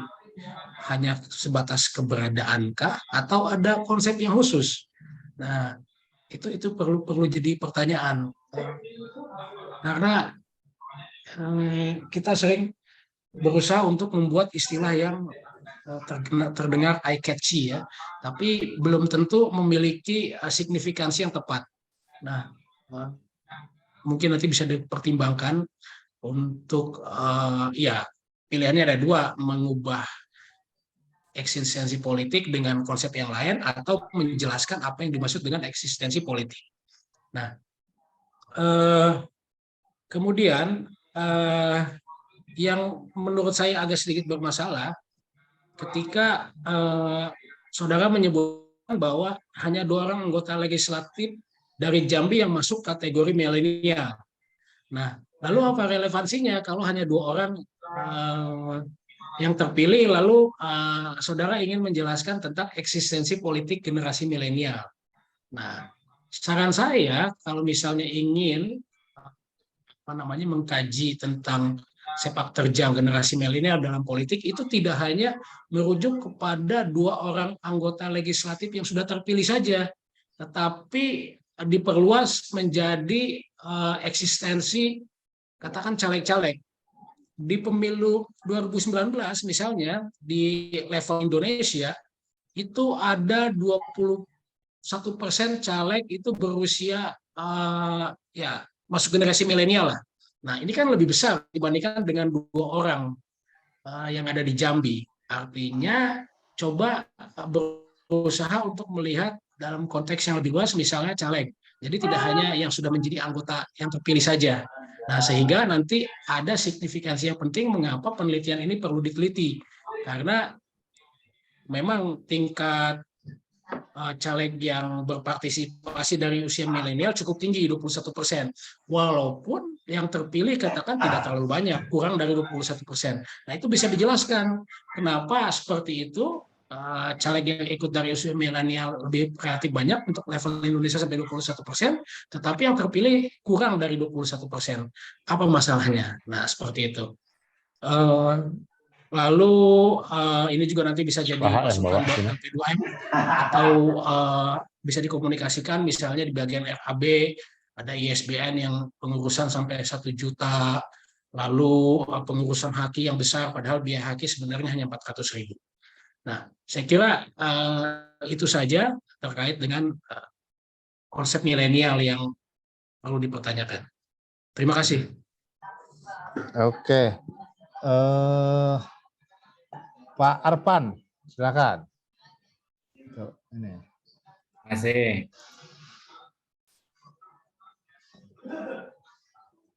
Assalamualaikum warahmatullahi wabarakatuh. Assalamualaikum warahmatullahi wabarakatuh. Yang saya hormati Mas Prof. Wildan, Kang Prof. Yanwar, teman-teman LP2M, dan bersama saya juga ada anggota tim peneliti ini, mahasiswa Fakultas Dakwah, ada Dr. Penny Putri dan Sahrul Marda. Kita dipilih juga terkait dengan judul penelitian ini, yaitu tentang anak Indonesia sektor di Sabah Malaysia yang mayoritas adalah etnis Bugis. Kedua mahasiswa ini adalah mahasiswa yang punya pengetahuan dan kemampuan dalam soal etnis Bugis ini. Judul penelitiannya adalah spiritualitas dalam kerentanan pendidikan keagamaan anak kerja migran Indonesia di sektor perkebunan Sabah Malaysia. Ada 3 latar. Oh ya, sebelum itu saya sudah baca review dari para reviewer. Terima kasih atas inputnya. Jadi ada 3 input yang saya dapat. Pertama soal gap, yang kedua tentang pendidikan formal informal, dan yang ketiga kenapa tiba-tiba di RAP ada Makassar. Nanti akan saya sampaikan argumennya. Ada 3 latar belakang yang utama penelitian yang dilakukan. Yang pertama adalah ini adalah penelitian tindak lanjut dari penelitian sebelumnya. Waktu itu ada Pak Musli dan Bu Dela Amrina Yusuf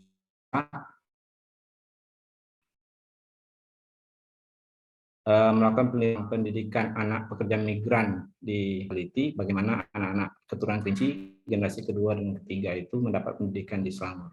Tapi tentu di Semenanjung, di Malaysia Timur itu berbeda konteksnya dengan Semenanjung. Tahun 2002 ini saya juga terlibat setelah dan itu dengan tim peneliti di Pusat Riset Politik BRIN terkait dengan pendidikan anak dampak migrasi paksa studi pengungsi asing Indonesia. Jadi ini adalah tindak lanjut dari 2 penelitian itu. Yang kedua, ada data dari BNP 2 TKI, ini yang resmi, ada 90.000 kurang lebih pekerja migran Indonesia di Malaysia. Tahun 2018, 2019 ada sekitar 80.000, kurang sedikit. Kemudian di Sabah diperkirakan 50.000 anak pekerja migran Indonesia. Akses pendidikan di Sabah secara resmi berada di bawah koordinasi Sekolah Indonesia Kota Kinabalu. Kalau di KBRI, KJRI mungkin ada atas pendidikan, dan SIKK ini tentu di bawah koordinasi atas pendidikan di Kedutaan Besar maupun di Konsulat Jenderal. Namun itu kan hanya menampung sebagian kecil anak Indonesia yang dekat dari lokasi SIKK dan berdokumen. Sementara tidak semua punya dokumen untuk sekolah. Diperkirakan kalau 2009 ketika ada kunker dari DPR RI ke Malaysia, itu ada sekitar 1,2-an orang Indonesia di Malaysia, baik yang dengan anak-anaknya atau tidak dengan anak-anak. Nah, ini pertanyaan tentang gap tadi itu yang ditanya diberi input oleh reviewer. Pertama, secara konseptual, bahwa saya menemukan penelitian tentang pekerja migran ini lebih banyak terkait dengan status mereka, kemudian terkait dengan pasca hubungan bilateral antara pemerintah. Ada satu penelitian saja yang dilakukan terkait pendidikan keagamaan. Ini adalah penelitian Pak Suprapto di Puslitbang Kemenang tahun 2017. Waktu itu Pak Suprapto sepertinya mengusulkan akan ada madrasah diniyah di Sabah, Malaysia, namun terbentur dengan aturan pemerintah setempat. Dan ini berbeda dengan penelitian itu. Pertama, tujuannya tentu melihat situasi sosial keagamaan pekerja migran Indonesia di Sabah. Kemudian akses pendidikan agama anak-anak migran Indonesia di Utara Borneo tersebut seperti apa. Nah, itu yang secara konseptual. Secara empiris, ada CLC di sana, Community Learning Center, yang dibangun atas usulan perusahaan perkebunan dengan konsultasi dengan KJRI dan pemerintah Malaysia sendiri, Jabatan Pendidikan Malaysia, tapi itu juga tidak ada khusus untuk pendidikan formal agama maupun informal agama. Jadi materi ajar, proses belajar mengajar dalam perkebunan sangat terbatas. Itu yang saya sebut dengan kerentanan itu, bahwa ada banyak anak-anak, terutama generasi kedua migran pekerja dari Sulawesi di sana, itu tidak mendapat pendidikan agama yang layak seperti warga negara Indonesia lainnya. Penelitian ini bertujuan, satu, tadi sudah disebut, mendapat deskripsi situasi sosial keagamaan pekerja migran Indonesia Sabah Malaysia. Yang kedua, memahami akses pendidikan agama formal dan informal bagi anak-anak pekerja migran Indonesia di Sabah Malaysia. Saya sudah masukkan ini soal pendidikan agama formal dan informal ini. Kemudian yang konsep yang paling relevan sesuai dengan judul hanya ada 2. Yang pertama adalah soal spiritualitas, merujuk Profesor Krishna Kumar dan Nek tahun 2022, dan kerentanan atau vulnerabilitas dari Prendra Prok tahun 2014. Kontribusi penelitian ini, pertama saya kira sinopsis penelitian tentu akan memberikan gambaran strategis tentang layanan pendidikan keagamaan anak-anak PMI, karena di Undang-Undang Pendidikan Nasional disebutkan bahwa anak-anak Indonesia itu harus diberikan pendidikan dengan guru agama sesuai dengan agamanya. Nah, konteksnya di luar negeri, jika ada SIK Sekolah Indonesia Kota Kinabalu, tentu harusnya ada sekolah yang bisa mengajarkan agama untuk anak-anak itu. Jadi jika dapat sinopsis penelitian itu, kemudian tentu akan menjadi pada atas pendidikan KBRI di bawah Kemdikbud, kepada Dirjen Pendis dan Kementerian Luar Negeri. Saya pernah ikut FGD untuk penelitian ini. Kami sudah melakukan FGD sebetulnya, pendahuluan dengan Direktur Perlindungan Warga Negara Indonesia di Kementerian Luar Negeri, dan beliau mengatakan bahwa berbeda memang konteksnya jika kebijakan pendidikan di Semenanjung dengan Malaysia Timur. Jadi saya kira peluang untuk itu masih ada sejauh masih bisa disuarakan oleh pemerintah. Kemudian outputnya adalah laporan penelitian, tentu artikel, buku, dan sertifikat HKI. Artikel kami usahakan untuk masuk ke minimal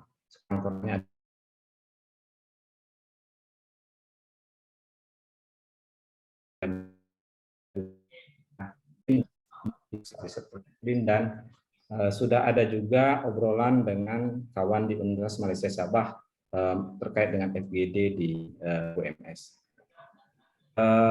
Terkait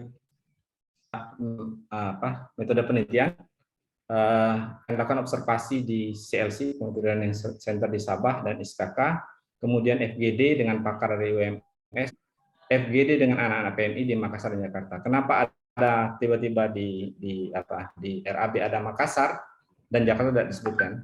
Karena saya kira bisa sekali jalan. Di Makassar itu karena tadi banyak migran yang berada di Sabah itu adalah dari Sulawesi, dan beberapa penelitian tentang migran pekerja di Sabah ini berada di Universitas Hasanuddin Makassar, dan kami sepertinya sebelumnya sudah mengadakan FGD tapi terkait dengan pengungsi asing di Makassar.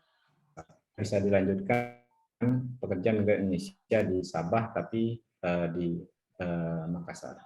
Kemudian interview juga akan dilakukan dengan pekerja migran Indonesia dengan anak-anak pekerja migran serta pihak lain yang dianggap berkaitan dengan tema penelitian ini.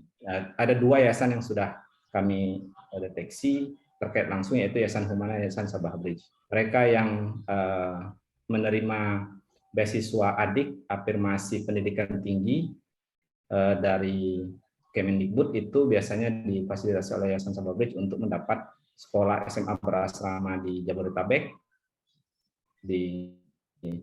ada di sampai ke Aceh, kemudian juga ada perguruan tinggi bahkan di Untirta, Banten, dan di perguruan tinggi lain Padang yang saya tahu. Dan kami sudah melakukan FGD untuk, saya wawancara bukan FGD dengan alumni, dan itu potensial sekali untuk melakukan FGD dengan anak-anak alumni SIKK dan CLC Sabah di seputar Jakarta dan di Makassar. Saya kira itu antara saya. Terima kasih atas inputnya dan minta input lagi kalau ada dari para reviewer. Assalamualaikum warahmatullahi wabarakatuh. Assalamualaikum warahmatullahi wabarakatuh. Ya, langsung silakan. Ya, terima kasih Mas Arfan.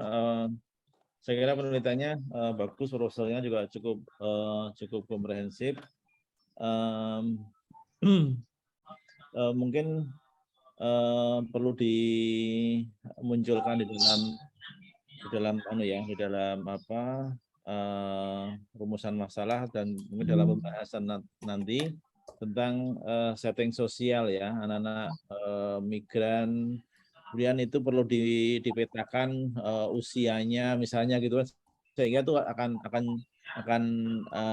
lebih menjelaskan urgensi dari studi ini gitu. Kemudian yang kedua tentang aspek kerentanan ya, menurut saya ini juga perlu ditambahkan aspek Anda menyebutnya spiritualitas dalam kerentanan misalnya, tapi kerentanan yang Anda maksud itu mana, ini juga vulnerable-nya itu mungkin perlu sedikit atau dielaborasi ya, supaya ini juga tergantung usianya kan, rentan itu. Ini juga penting untuk menjelaskan di setting sosial atau atau semua anak atau mana yang Anda kaji ini. Yang ketiga, riset ini kan dananya banyak ya, 100 berapa juta Mas Arfan? Lupa saya Mas Sultan, tapi lebih. Nah, ini risetnya kan banyak ya. Jadi ini tadi nggak disebutkan kalau tidak salah, sejauh saya nggak. Tadi intinya poinnya ini ada harusnya menjadi artikel Scopus ya, Sintas 1. Ini juga timnya juga besar, ada 4 orang ya. Ya. 4 orang, sehingga saya kira cukup kuat untuk membuat artikel yang komprehensif, yang layak diterbitkan di Sintas 1 gitu. Saya kira itu komentar saya. Terima kasih, semoga sukses Mas Arfan. Ya, terima kasih Mas.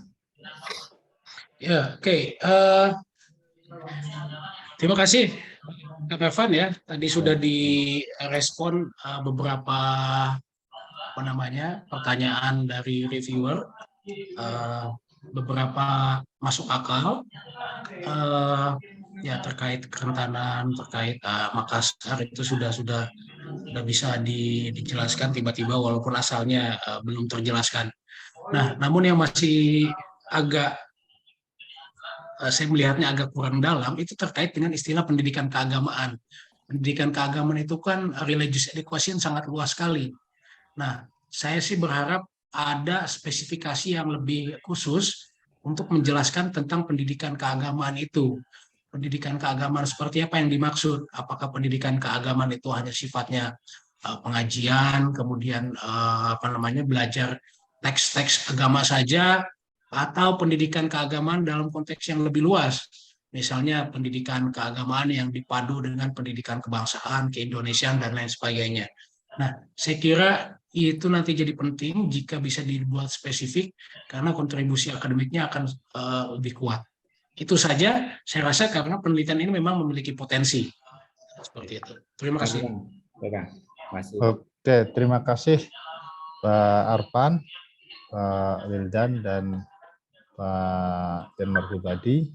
Jadi Bapak Ibu, Pak Arfan ini tadi adalah presenter terakhir sebetulnya. Ya, masih ada 2 orang. Yang pertama Pak Bambang Kurniawan, tidak ada kabar. Kemudian Pak Adrianus Hatip, ini Ketua Senat, ini agak sulit. Tadi dia ngabari saya di luar kota, dan dia minta nanti paling akan presentasi di tempat lain atau bagaimana nanti akan kami usahakan. Tapi tadi Pak Arfan kalau begitu adalah presenter terakhir sampai ada hari ini. Sebelum ditutup, mungkin Bapak reviewer ada hal-hal umum yang akan disampaikan untuk meningkatkan kualitas proposal-proposal di sesi ini. Silakan Pak Wildan dulu.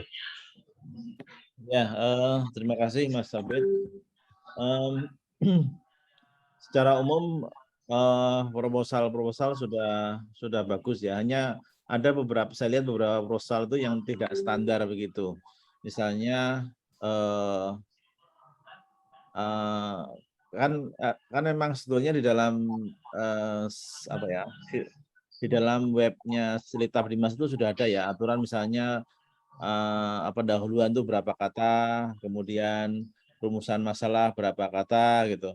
Nah, itu ada yang terlalu minimalis gitu. Nah, ini menurut saya perlu dikontrol lebih awal gitu supaya ini bisa dipenuhi. Karena tadi saya lihat ada yang misalnya rumusan masalah itu cuman ada 1 rumusan masalah misalnya. Hal teknis seperti ini harusnya bisa lebih awal dideteksi untuk mengupdate atau memperbaiki. Yang kedua, tapi ini agak yang tentang milenial tadi menurut saya perlu perspektif agama ya, karena ini riset di UIN sehingga perspektif agamanya harus muncul. Nah, kayak gini juga ini kan juga agak teknis sebetulnya, tapi kalau ini bisa dideteksi lebih awal sehingga para pengusul proposal itu bisa mengembangkan proposalnya lebih bagus. Yang terakhir yaitu memang tantangan yang paling berat adalah memonitor ya bagaimana riset-riset itu dilaksanakan sesuai dengan time schedule, sesuai dengan anggaran gitu kan. Anggaran oke ya, maksudnya time schedule sesuai dengan rencana mau dipublikasikan di jurnal yang diharapkan. Ini memang hal yang tidak mudah bagi LPPM untuk mengontrol itu. Tapi saya kira ini kritik untuk kita semuanya. Di Jogja juga kadang-kadang ini perlu waktu yang agak lama. Riset selesai itu belum tentu akhir periode riset itu kemudian artikel sudah ready, itu juga banyak terjadi. Ini untuk kritik internal kita. Terima kasih Mas Sabit. Saya persilahkan. Terima kasih Pak Wildan. Silakan Kang Yanwar. Ya, 3 hal. Yang pertama, untuk yang riset-riset tentang moderasi beragama, saya pikir semakin lama semakin banyak orang melakukan penelitian tentang moderasi beragama, sehingga perlu perlu adanya penjelasan yang sangat spesifik, sangat spesifik, sangat tegas, sangat jelas apa yang membedakan antara penelitian-penelitian yang dilakukan tentang moderasi beragama dengan penelitian yang lainnya. Nah, mungkin ini juga buat LP2M. Nanti kalau ada kampanye-kampanye tentang bukan kampanye, tapi tentang masukan-masukan bagi dosen-dosen untuk tidak membuat penelitian tentang moderasi beragama itu menjadi tren saja, karena itu sesuatu yang disukai oleh Kemenak. Tapi harus dilihat apakah ada nanti kontribusi akademiknya, itu yang pertama. Yang kedua, ada beberapa proposal yang saya rasa research gap-nya yang tegas itu belum terlalu ditonjolkan, sehingga nanti khawatirnya tidak ada kontribusi akademik dan juga novelty yang bisa muncul. Nah, research gap di sini kan tidak hanya dimunculkan dari ketertarikan peneliti terhadap suatu tema, tetapi apa pentingnya tema tersebut untuk diteliti, apa yang dimaksud dengan so what-nya, lalu apa, kalau ini menarik itu kata siapa, terus mengapa. Nah, itu harus selalu muncul, tidak hanya karena peneliti tertarik. Nah, yang terakhir, saya kira nanti ketika penelitian ini selesai dan kemudian diarahkan kepada publikasi, saya kira Bapak Ibu mungkin bisa membuat publikasinya itu lebih berarti dengan tidak hanya membuat deskripsi saja dari hasil penelitian, tetapi kemudian membuat analisis yang dapat berguna secara akademik, sehingga publikasi yang dihasilkan memang publikasi yang berkualitas. Saya rasa itu aja, Kang Abid. Oke, terima kasih Kang Yanwar. Bapak Ibu, demikian akhir presentasi kita pada hari ini. Saya kira para reviewer sudah dari tadi sambil memasukkan nilai-nilai ke aplikasi Litab Dimas, dan nanti sebelum akhir bulan sudah kita umumkan siapa yang menjadi nomine untuk mendapatkan dana penelitian pada tahun anggaran 2023. Terima kasih kami ucapkan pada para reviewer, Bapak Dr. Muhammad Wildan, pada Dr. Yanwar Pribadi, dan kepada Bapak Ibu semua yang sudah setia sampai akhir, sudah mengikuti presentasi ini dengan baik. Kami akhiri dan mohon maaf jika ada kekurangan. Assalamualaikum warahmatullahi wabarakatuh. Waalaikumsalam warahmatullahi wabarakatuh. Waalaikumsalam warahmatullahi wabarakatuh.